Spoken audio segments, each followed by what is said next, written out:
Thank you very much, Ben, and I'm very delighted to be with all of you. I'll briefly introduce our panelists, and then we'll jump into what I think will be a really great discussion. So, on our panel, we have Allison Schwier, who is the Science and Technology Advisor to the U.S. Secretary of State. Axel Voss, who is an MEP on the Committee on Legal Affairs for the European Parliament.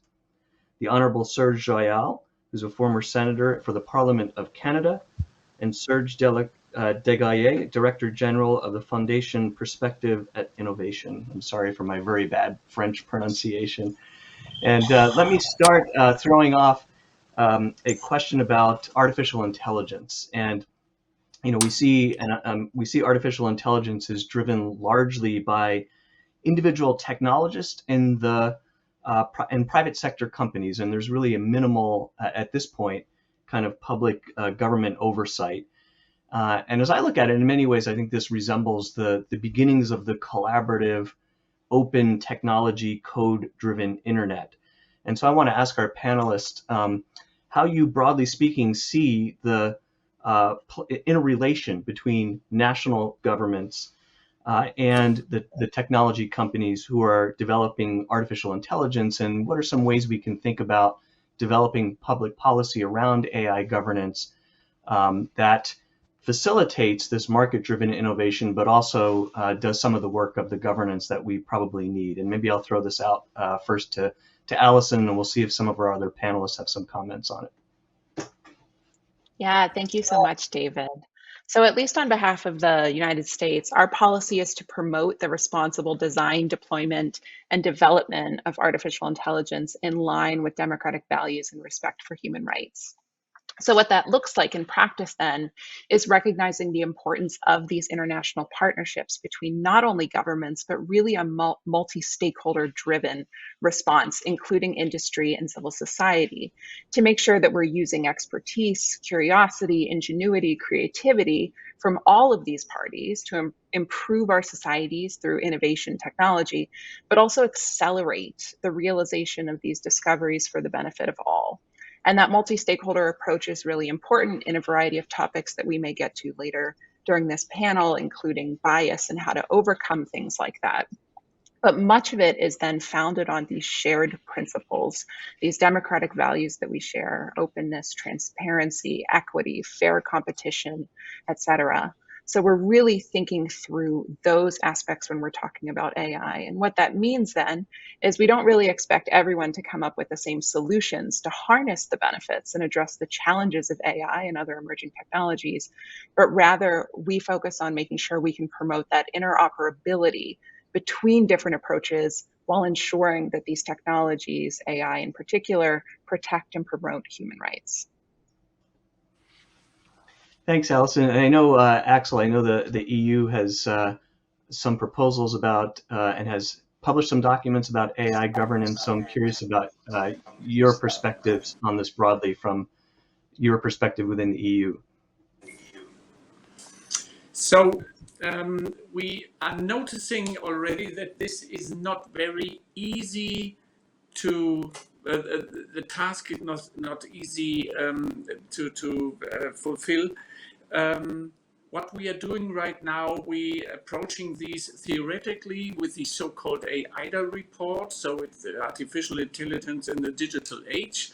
So, and this was more abstract, but now with the AI Act, we are trying to approach this issue on a way where we are saying, oh, if you're developing AI, you need to respect the fundamental rights, the European values, and some ethical principles.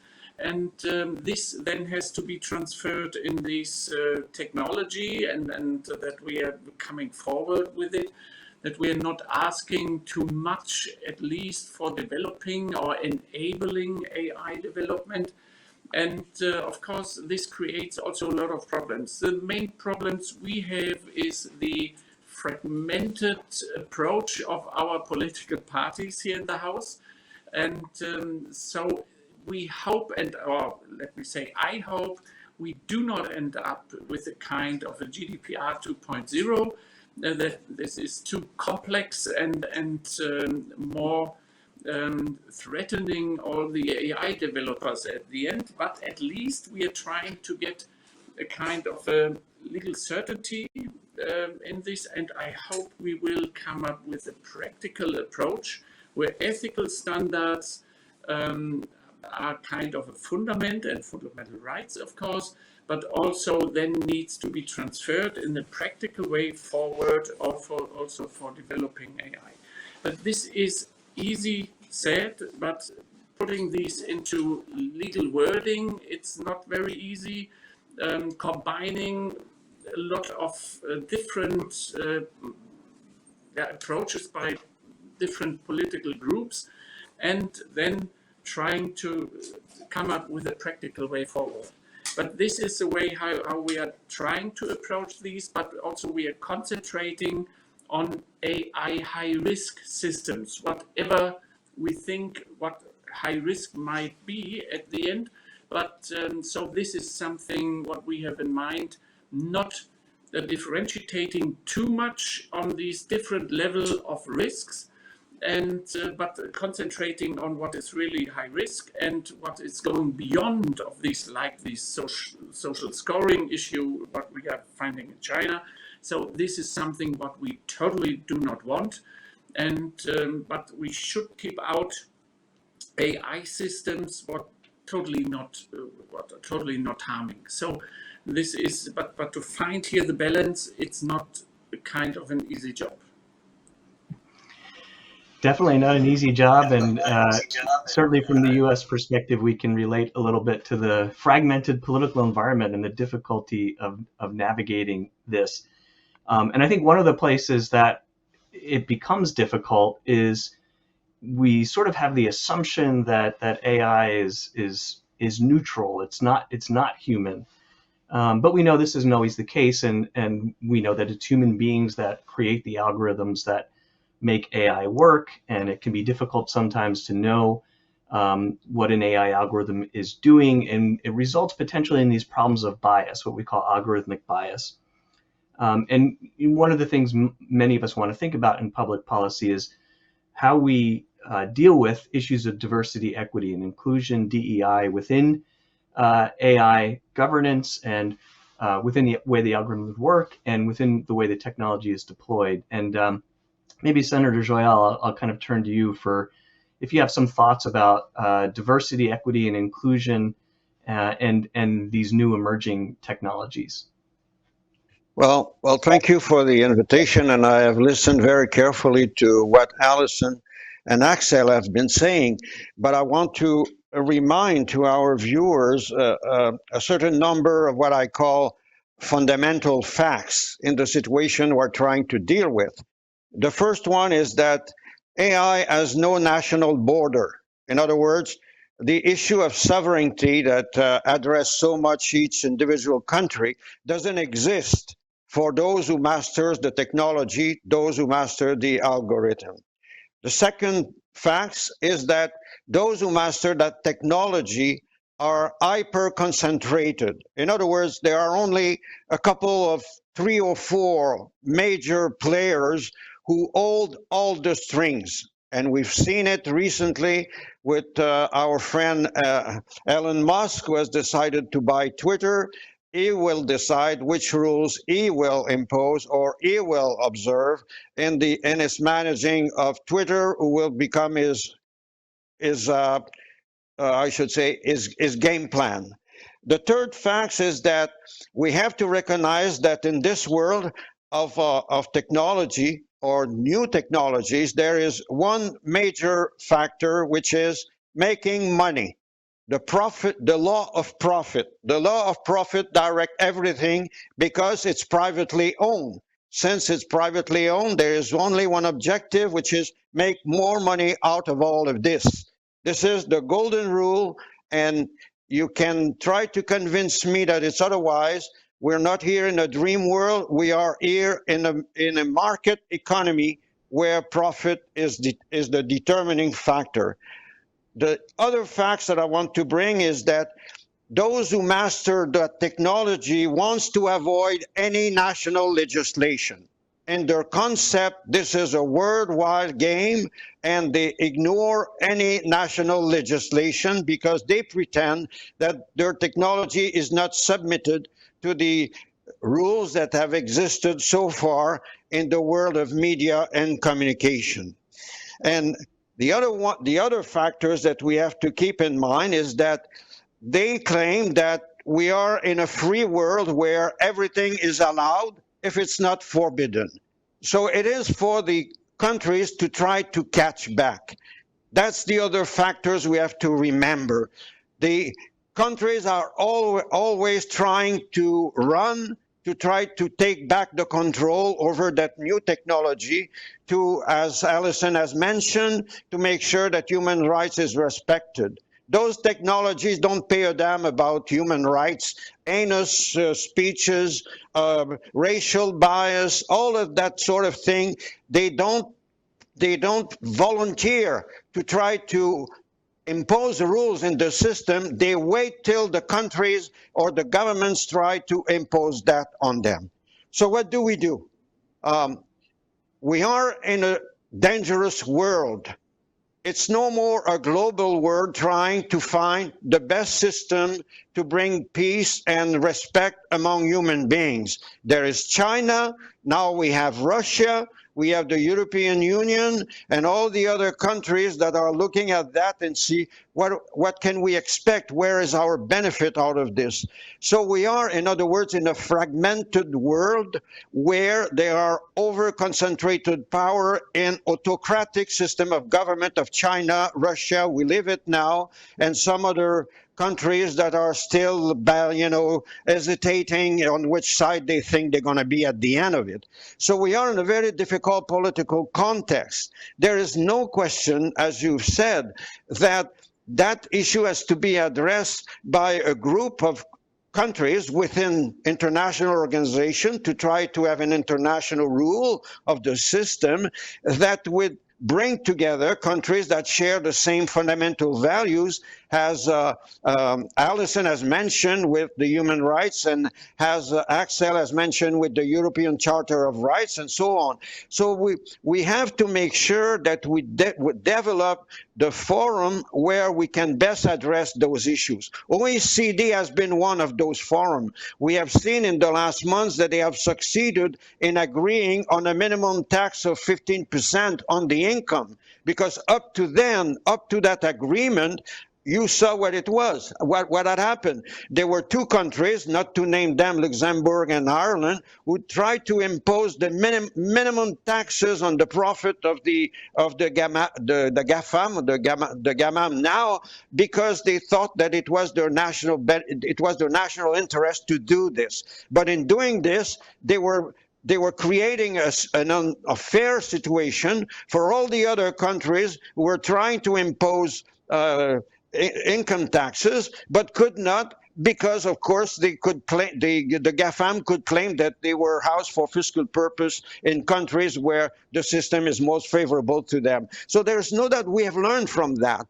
We've learned very recently for that, as much as the European Union has been able to agree on the Digital Market Act and on the Digital Services Act. There is no doubt that European Union having succeeded in that, what will Britain would do now that Britain is outside European Union? They will try to catch back or to align their system on the one of the European Union, as much as Canada will try to impose its own national legislation inspired by the Australian legislation, where Australia had to face the might of the GAFAM when they tried to impose some fiscal, I should say, balance in the system. So what we see with AI won't be different at all from what we have known and what we have realized for the internet and the capacity of the GAFAM now to dictate the rules, to impose their views, to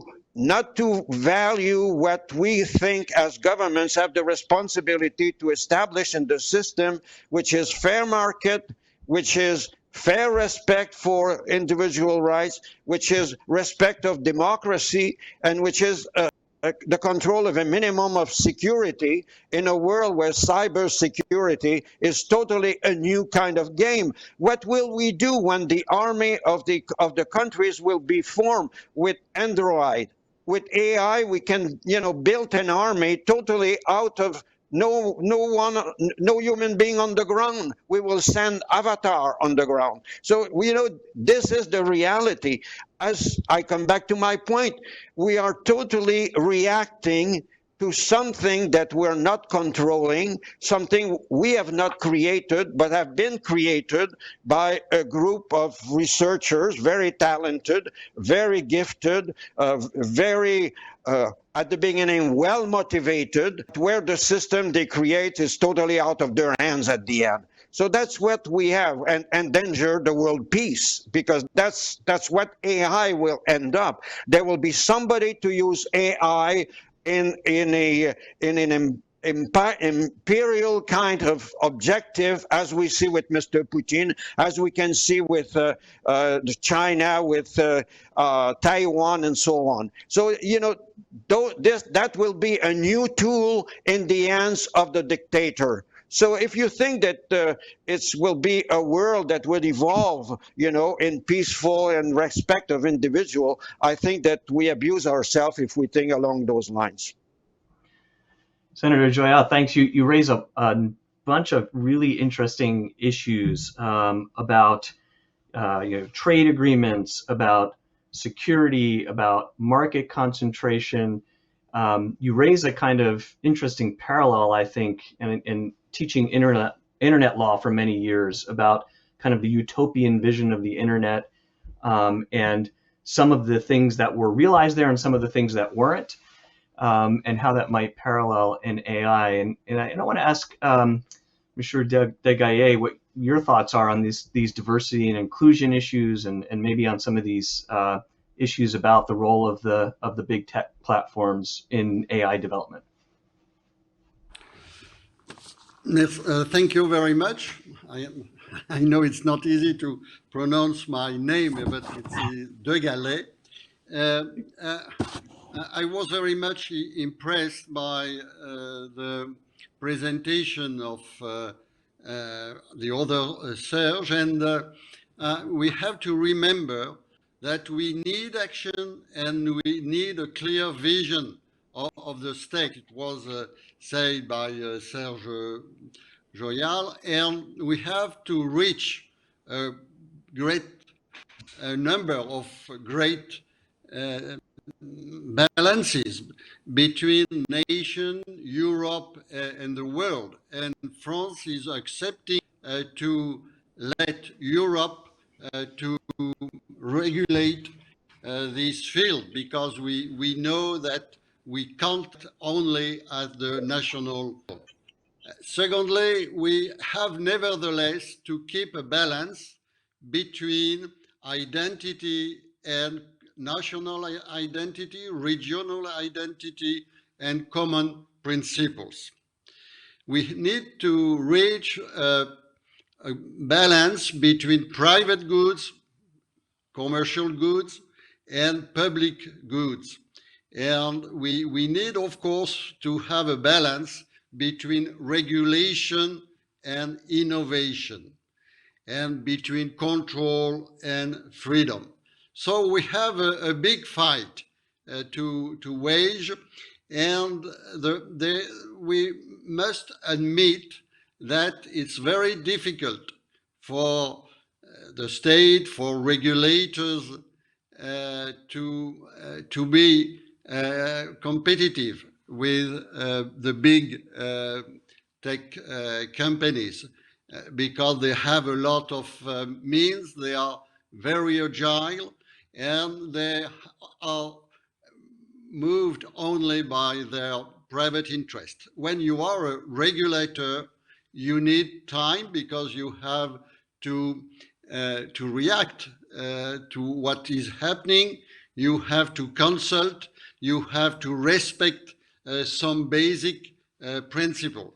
So it's quite an equal fight, but nevertheless, we can say that in Europe, and certainly elsewhere, we are tackling these issues.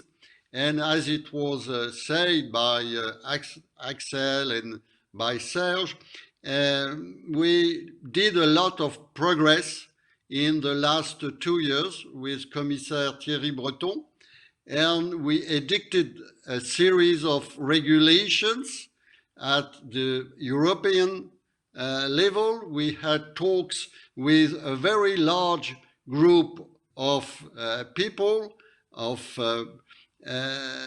businessmen, political men, university men and women, of course. And so we were able to edict some regulations which are based on some principle, which are taking stock of our previous weakness. It's not to say that we will not face difficulties in implementing these regulations, but we are better equipped than before to respect our principles and rules. These principles are based on the territoriality of the use of the platform's services. It's based also on the possibility to act quickly and strongly, because of course, if you need years to settle an issue, you are very, very weak. So we need a big stick, and in the European regulations, you have such big sticks.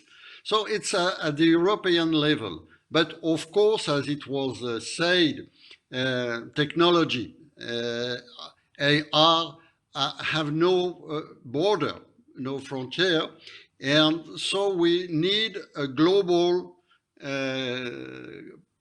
cooperation, of course, with the United States. And it is very important that United States can overcome the commercial interest, because it's normal to protect its commercial interest, but we have to face together two big threats for democracies.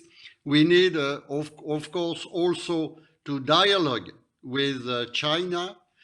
We are not sharing at all the same basic political principles, but nevertheless, we can face the same threats and respond to the same demand of the population.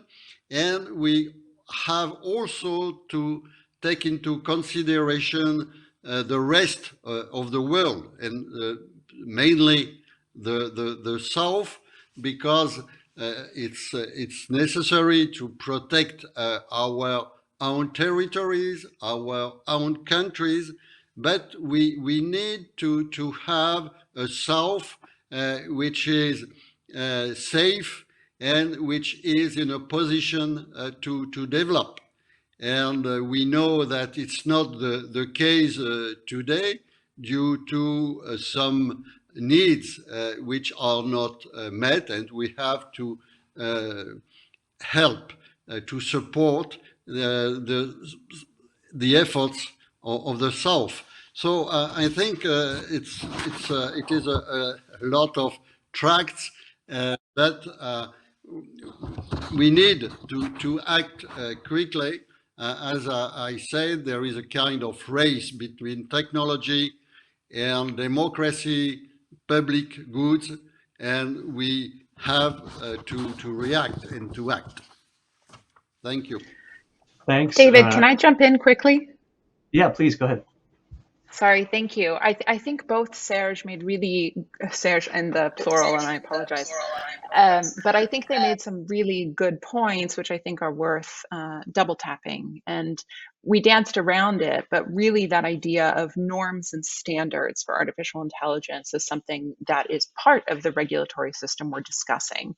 And for norms and standards, thinking through how to develop and deploy those in an ethical way is really the challenge that we're all thinking through, because regulation can never keep up with the innovation of technology.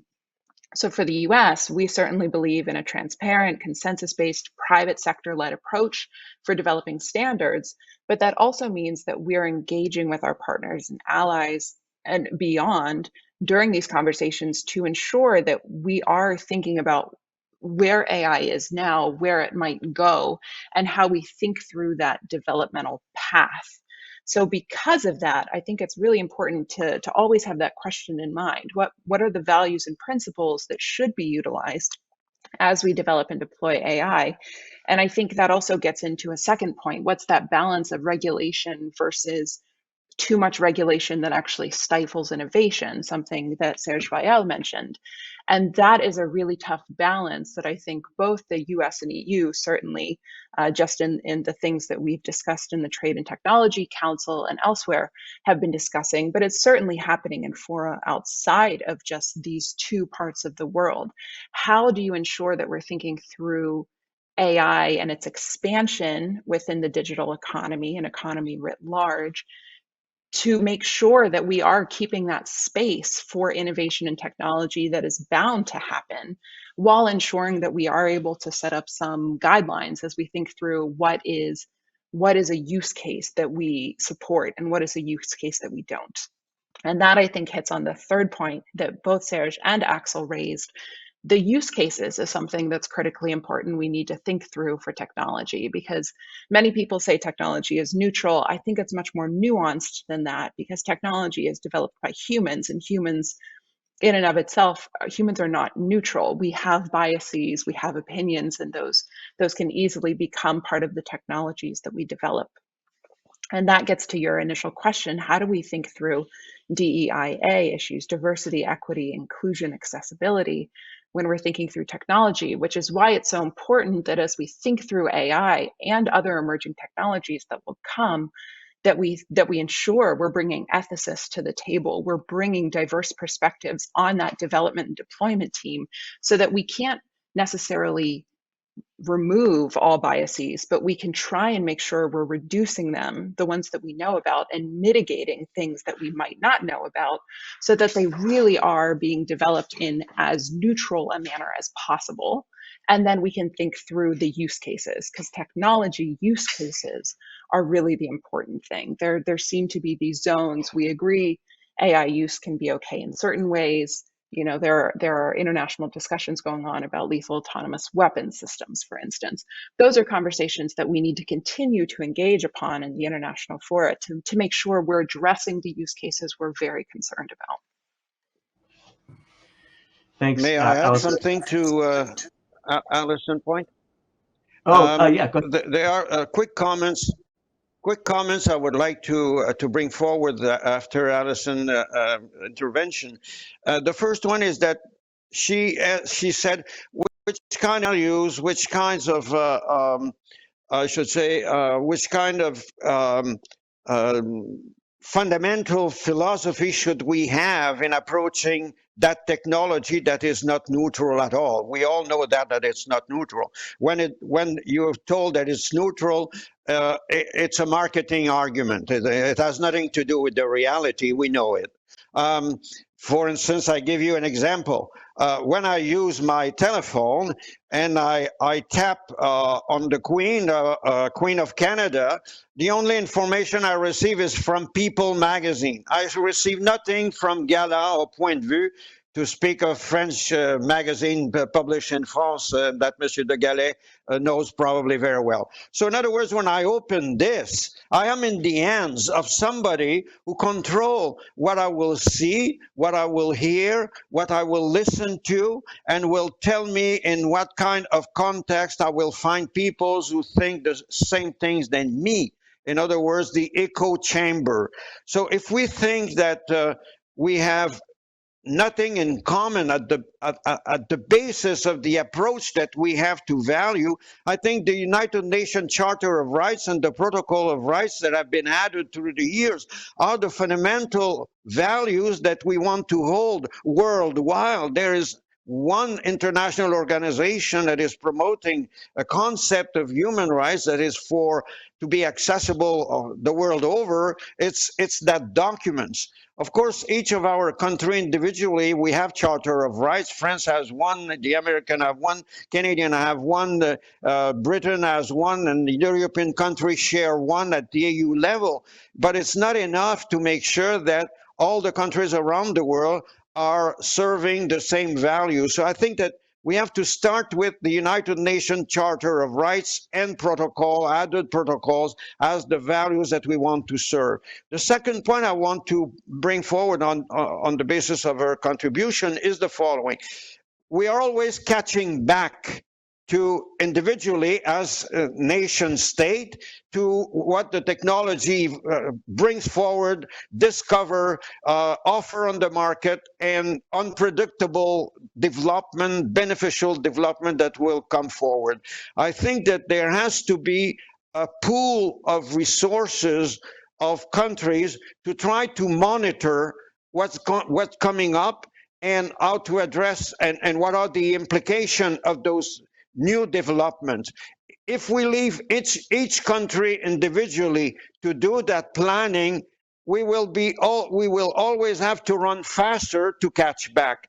If at least we can share a monitoring capacity among those countries that share the objectives that we want to pursue, which is not to kill the technology. Nobody wants to kill the technology. I mean, that's ludicrous, that argument. What we want to have that technology respect, as we saw, the values of democracy, the values of human rights, and the values of security, because once AI will be in the hands of dictator with the military capacity that AI will generate, we will be in a total different world.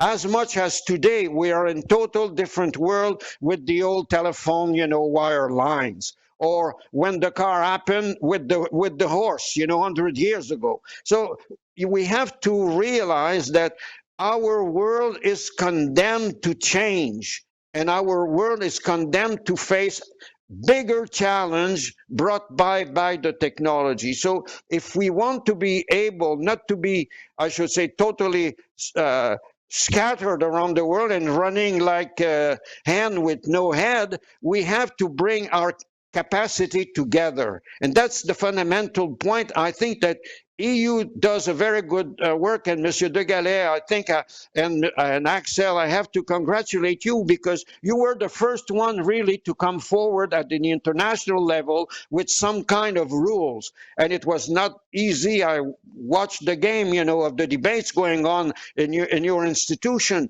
and I admire the way that you have been able to achieve that, because you have been exercising some leadership. But that leadership has to be shared with other countries, with the South, with all the countries of the South, because individually they are helpless. What can they do with the internet? And they are under the control of algorithms the same way than we are in Canada or France, all the other countries in the world are. So we have to be sure that that diversity of content is real, and we are still looking for an international convention that would bring, or regulation that would bring the diversity of content much more visible than it is now, because now, of course, it's the American algorithm that decide, what you see, what you hear, what you listen, what you're going to think, and where you're going to be going. And for your next holidays, they will tell you where the best place in the world. So this is what I think have to be done. Share the capacity to monitor and develop that capacity to monitor together, not individual states. Second, being sure that the technology that will come from that will be harnessed through sound regulation that will balance the rights of the individual to live in a free and secure world, and the needs for all the new developments that will change our daily life, as much as our daily life has been changed with the internet. So, for instance, we have that meeting today through, across the world. Well, 20 years ago, we would have to travel. I like to travel. I like to be in France, in Britain, in the States, but it's much easier to speak to you and share with you like this. So there's a benefit. There's a real benefit for that. But at least we have to make sure that we keep the control over the content or the access to a different content according to the diversity of the world. There's not one single way of seeing the worlds or listening to the worlds. And that is as much a threat to our daily freedom than it is to be under the threat of a cyber attack, because as I mentioned to you earlier on this week, I listened to the news at the beginning of the week, and there was the threat of a cyber attack on the east coast of North America, which means the eastern part of Canada and United States. And we are 1,000 kilometers from the site of the war in Ukraine, and we are as much threatened by that technology as if we were on the ground in Ukraine trying to fight to push back the Russian invasion. So you see, the reality of today is totally different than what it was. Well, the nuclear arms and the missile have changed, the rules of the war, and the cyber world has changed also the rule of the world in terms of security, and AI will be exactly in the same context. So what do we do to make sure that we better protect ourselves? That's why I come back to this idea of sharing the monitoring capacity on the basis of the values of the United Nations Charter of Rights and the protocol that has been added. Otherwise, as I say, this will work to split the countries more than ever, because they will be able to instill what is the divisive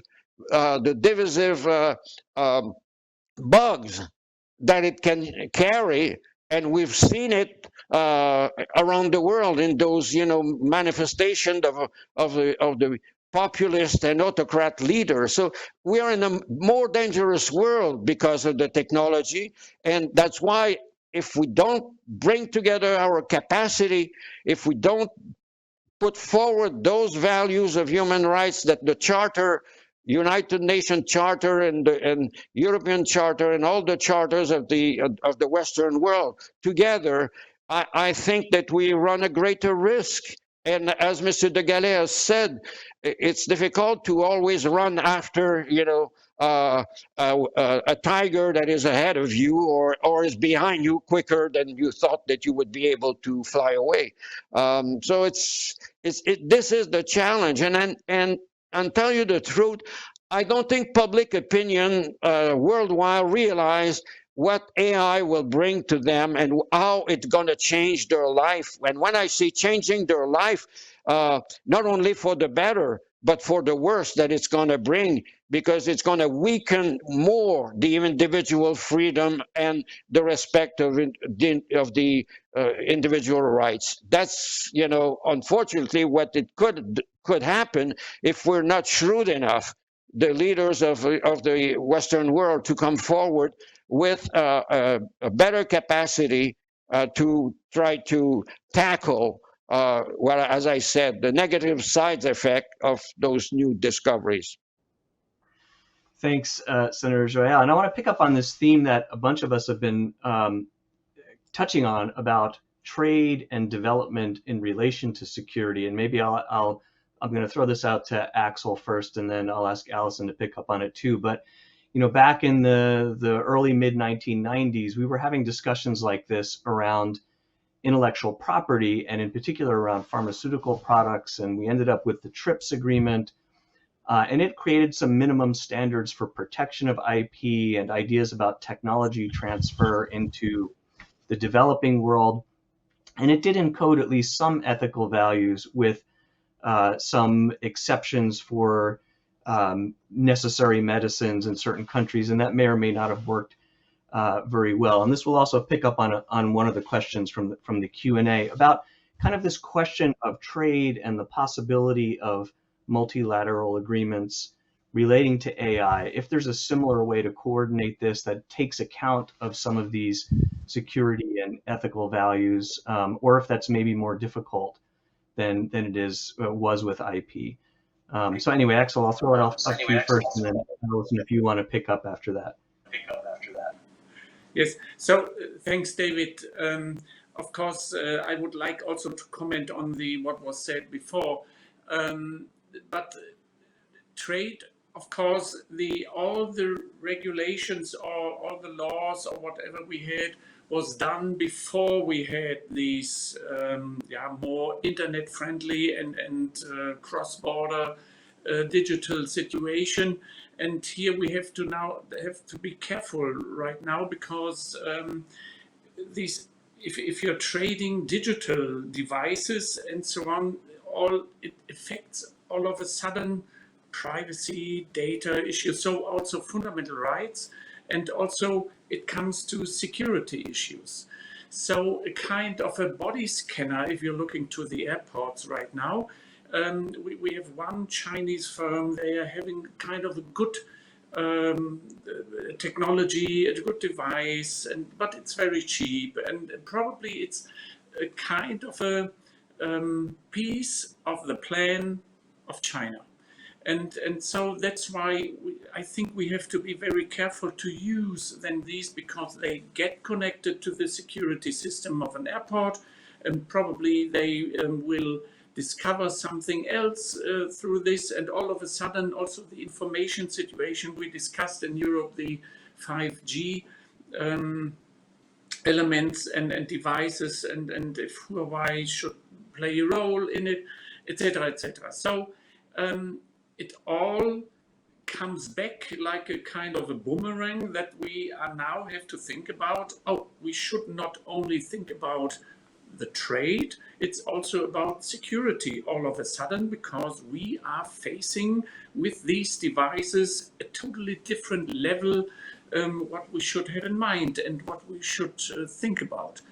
But because it was said the democratic legislator is always lagging behind. Yes, I agree in a way, but also a democratic legislator shouldn't be so lazy to solve problems. So if I'm looking, so we need more speed and flexibility and reacting directly more than less if we are seeing a problem, and this is not working right now.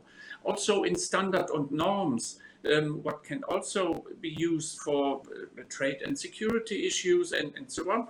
But also here we are seeing in these international standard organizations that other parts of the world are more active. They would like to install, also with their staff and some ideas of what they have in mind. They are totally more active than the Western world or than Europe or the European Union. And here we have to be more active.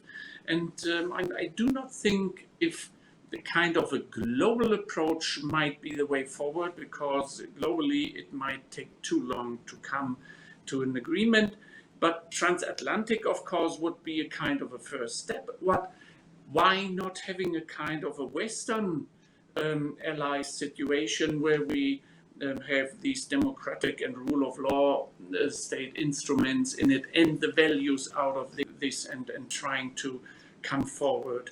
I think we have to think in such a way, because other parts of the world are not sharing this all the time. So that's why I think we need to be more speedy, flexible as a legislator. We need to be more active in standard and norms, thinking about how we can implement our values, so the Western world values, in a way also in technology, and then coming back to trade and security. This is also something where you have to have trust and these possibilities in saying, although that we are not with buying devices here, that all of a sudden your values might be undermined. If this is security, if this is privacy standards, or if this is your data and so on. And then also the problem for democracy what we are facing in with disinformation and manipulating at the end. Also political advertising or whatever it is. So this is a threat to democracies. We know this, but we are not fast enough to face this. But let me add also one point. So also we can do something also for the future if we know, if we're looking to the metaversum, so metaverse, how or what we can regulate right now to be sure that this is not becoming a meeting point for all the criminals of the world.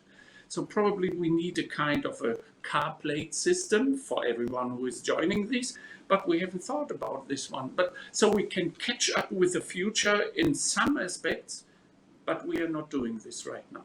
But I think it's totally necessary if we would like to catch up, and if we do not want to see to undermine our structure, our democracy, our standards, our values.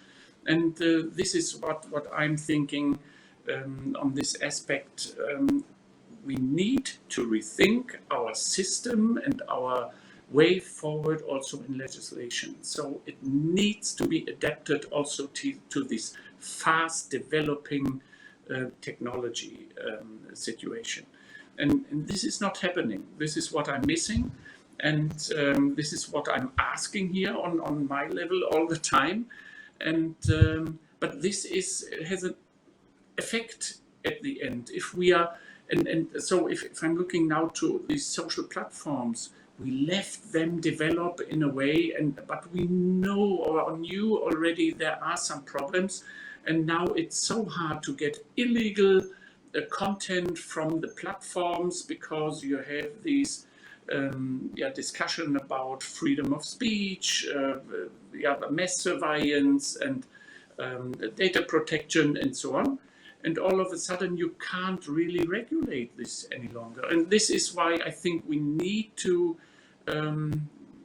be faster in this idea. What might be the next step, and giving guidelines and saying, if you want to use these in our countries, then respect these guidelines. Whatever it is, probably there are other solutions around.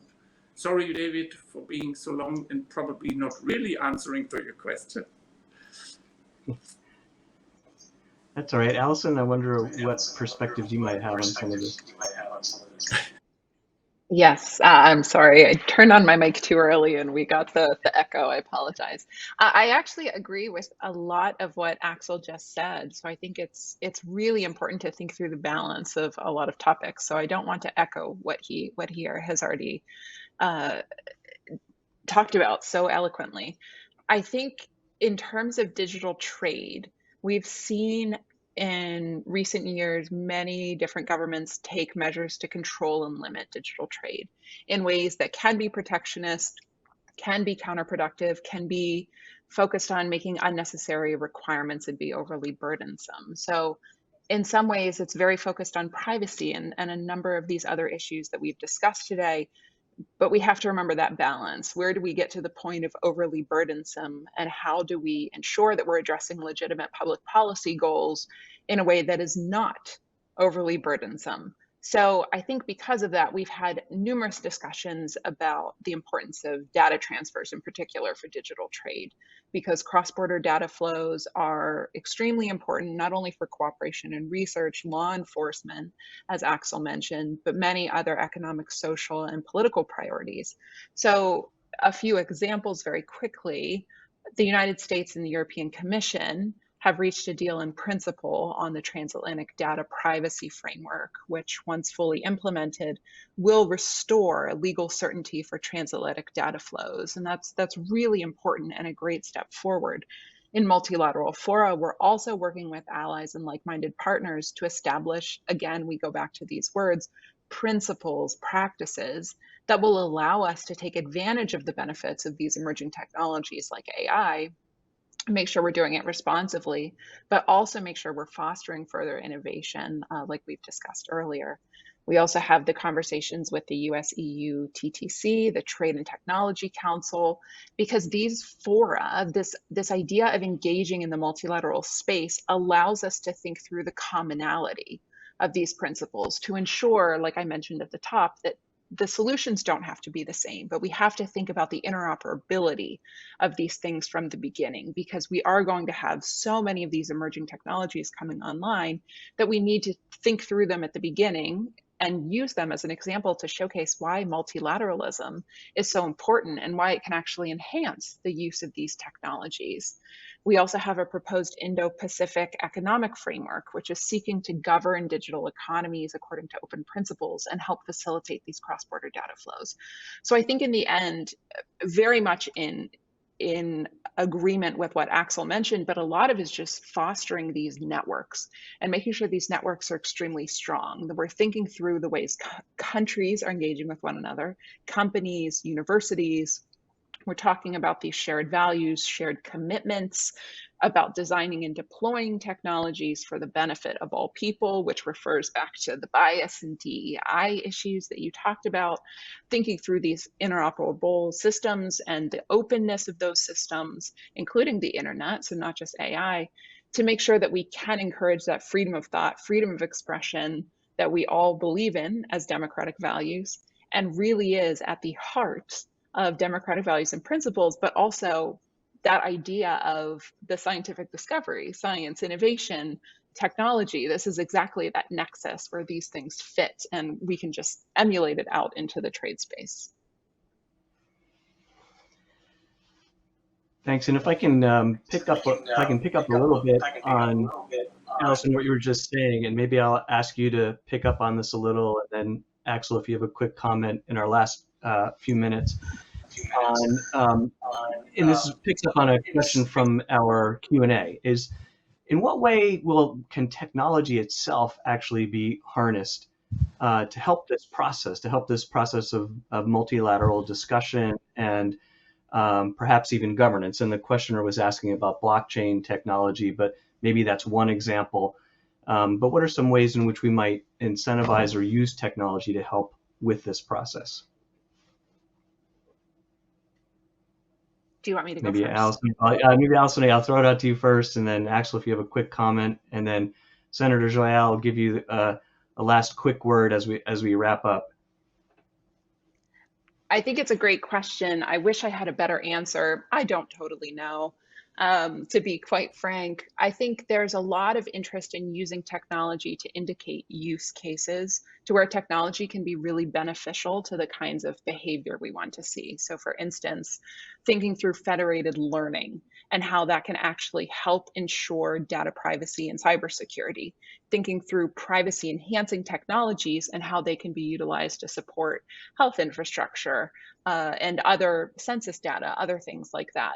So we have these real world use cases where we're trying to utilize technologies that are being developed and designed, deployed for very specific use cases to show proof of concept, show that they can be utilized in an international sense, and really start to build and spur momentum behind their broader adoption. And as we do that, we also think through, what is the governance of it? How do we need to think through the right use cases? How do we start to mitigate use cases we might not want to see, et cetera? So those are some examples I have off the top of the head. But I think the one amazing thing, innovation is going to keep happening. So new technologies are going to be coming online all the time. And we will always be searching for ways to use them in our policymaking processes to talk about how to make sure they're being developed, designed, governed appropriately. But policy will always be behind the innovation we're seeing out of academia and private sector. Everyone realizes it, so the best we can do is really start to make those guidelines and the frameworks, the principles to make sure that these things are moving forward properly. Now I'll stop there and turn it to Axel. I'm not sure if I can give a kind of a better answer to this question. I still think if we are developing ourselves in a way of this ecosystem of trust or ecosystem of excellence, and also these more than less human-centric development, and that we are not thinking in biased forms or discriminatory and so on. If we are creating technology like this, then I would say we are on a wonderful way forward, and this might then help also to get rid of everything what's against all these. But it needs also to be enforced in a way, and security, the governance structures, and probably a kind of transparency, information, and also at the end, if we then find out that one technology might not fulfill these, then also sanctions has to be in place. But if this is the best and fastest way forward, I'm not quite sure. I haven't thought about this so far, but I think we have some principles. If we are following these, then technology might really or we might really benefit from this in this direction was developed, and probably we should think about more in this direction and coming forward or trying to come forward with this. Thanks. Maybe I'll ask Serge Degallaix if you have some thoughts about this relationship of security and then also kind of the use by national governments or the international community of some of these emerging technologies to help in the process of governance. Yes, I would like to insist on one aspect, which is the title of our panel. It's development. And when we say development, it's not only a new digital term, it's also a geographical term. And we have to take into consideration our south. And for Europe, our south is Africa. And we know that it's very difficult for Africa to join the Europe or the America or China on the digital field, and they are losing ground. They are losing their comparative advantages, and of course, it's a question of development, of world trade, but also of security. Because you have kind of divide between the north and the south, and we can see that this divide is used but by non-sympathetic countries. France is facing such issues in Sahel, where there is a war of desire to do an effort, because if we are not active in this area, others are active. And so I think it's a question of development, of trade, but also of security.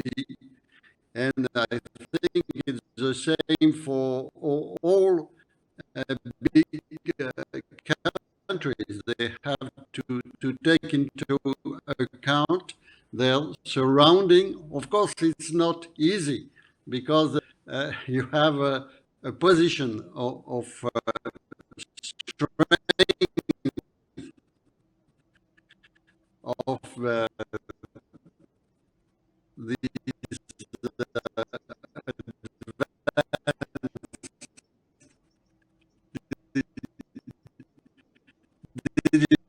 digital advanced countries, and maybe the South is reluctant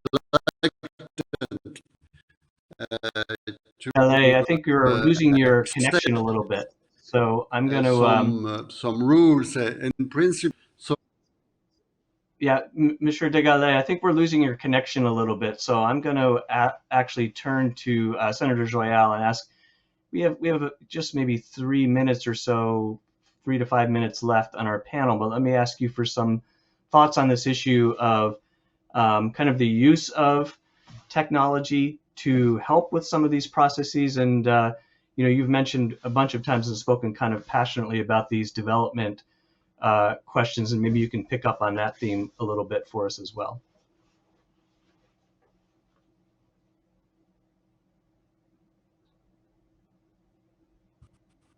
I think you might be muted. I'm not hearing you. I was explaining.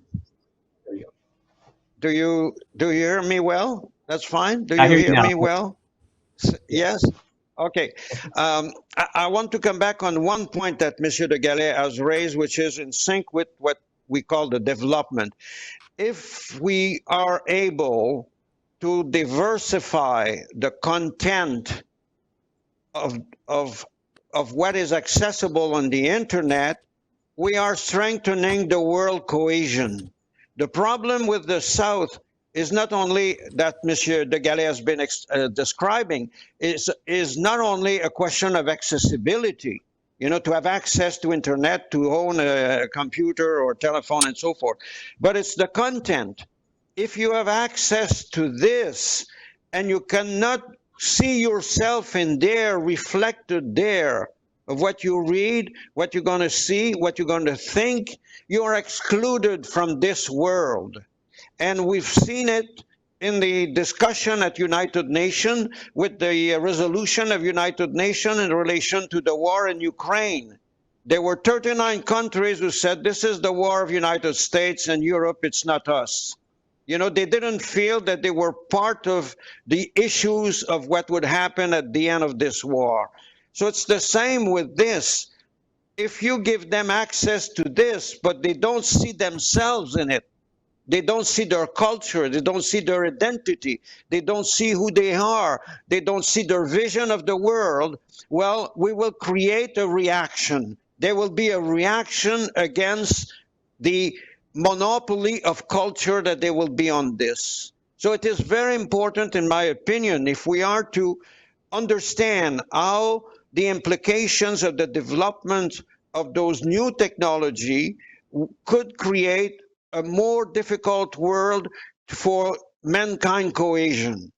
And I think it is an essential point that we have to keep in mind that on the internet, cultural diversity is essential to the world cohesion.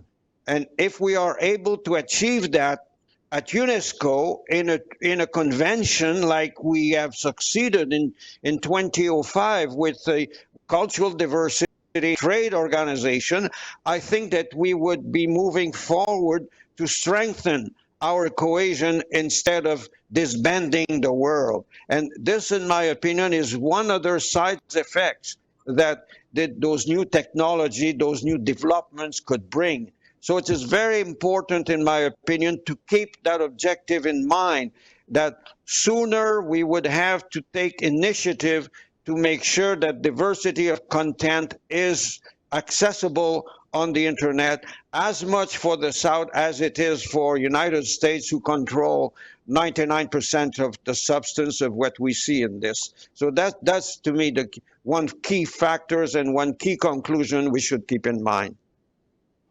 Thank you, Senator Joyal. And I think this kind of theme of cohesion and cooperation is a great way to end this panel. And I want to thank each of our panelists for really super contributions. And I'm going to now turn the microphone back over to Ben.